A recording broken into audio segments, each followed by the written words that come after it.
So the first video here in an attempt to create some exercises or some ideas that you can work on in order to make, well, perfect guitar solos. It's a pretty bold statement. Is tones.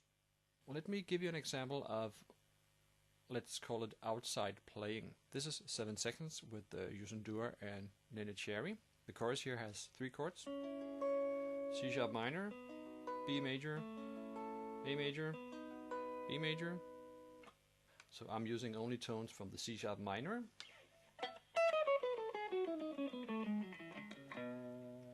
So in theory it should sound awesome. So here's an example of something that in my mind doesn't sound too natural.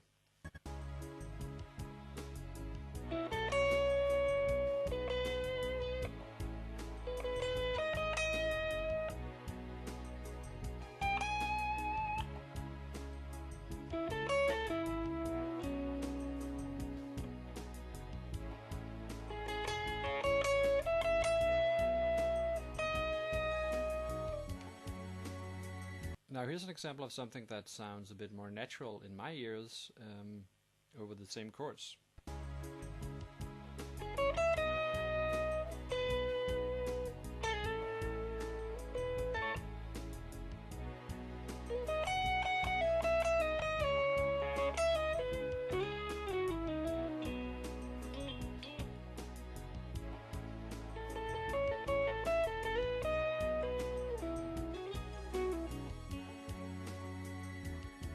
This is not a perfect example or a perfect guitar solo, but at least it sounds less strange, or more safe, if nothing else, than the first solo I played over these chords. The idea is here that I play tones primarily that are closely related to the chords, or actually simply the chord tones. It's just arpeggios actually, but the idea here is to play some small arpeggios that you can relate easily to instead of large arpeggios. So first, when I was looking into arpeggios, I learned that a C sharp minor would be, which meant that I would play solos or do exercises where the C sharp minor would come up and I would be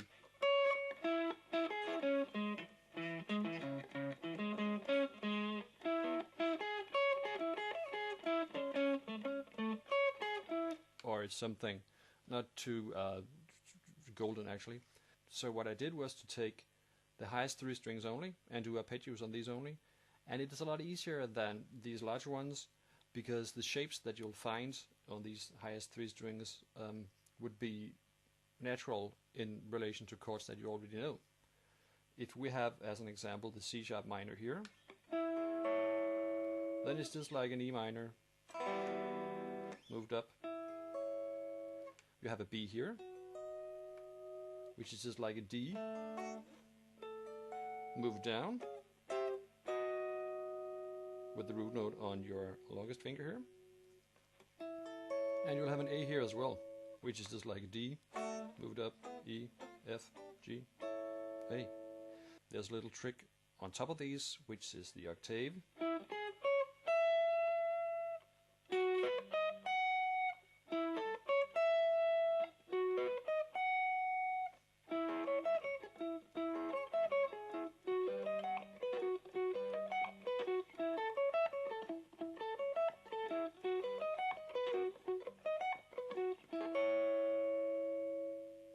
So let's have an example here. This will be something that sounds like an exercise, because it is. I'll be playing only the notes that are in the chords in these.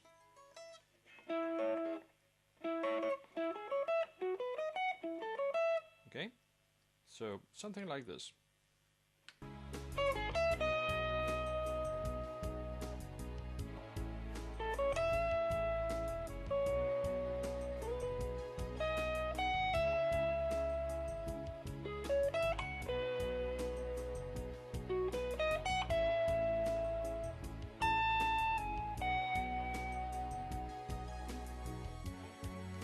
It sounds like an exercise because it is.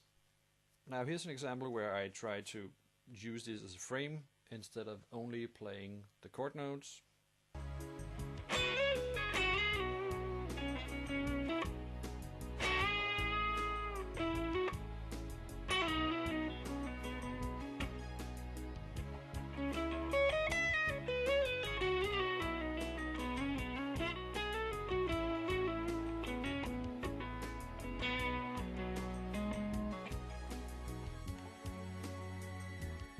So again, nothing I do is perfect, but at least it doesn't sound as off as the first example, as stiff as the second example.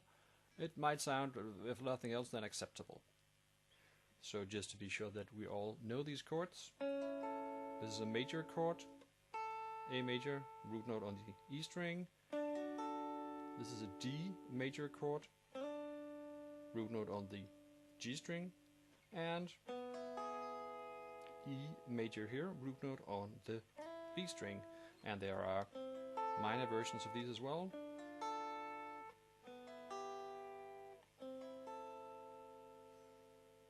So if you want to explore this further, then sit down with a tune that has a lot of chord changes, but not necessarily too many different chords. A lot of the chord changes will give you something to play over. If you started with an A minor blues, you'll have to play 4 bars of A minor only.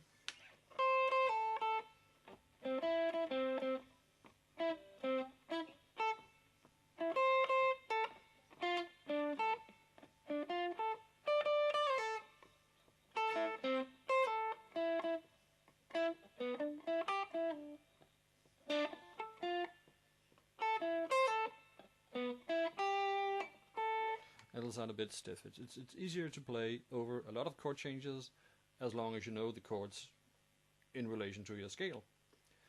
You could play all along the Watchtower. It sounds like.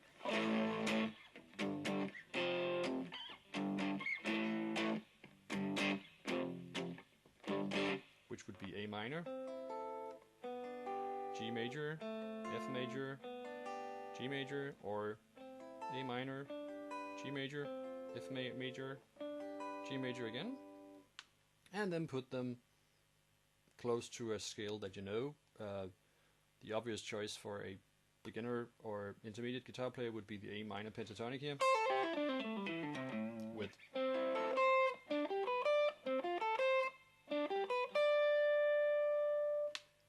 so this is a way to ensure that the solos that you play are closely related to the chords that you play over, and in that sense sounds natural.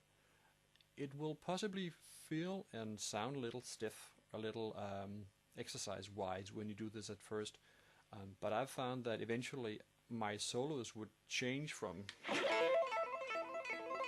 something into something that sounds natural. The melodies that I create in my head before I put them in my fingers simply have a tendency to go to these chord tones and therefore sound more natural. If you like this video, then please consider doing me a favor and getting my free app for Android on wayoutwords.com/Android. Thanks.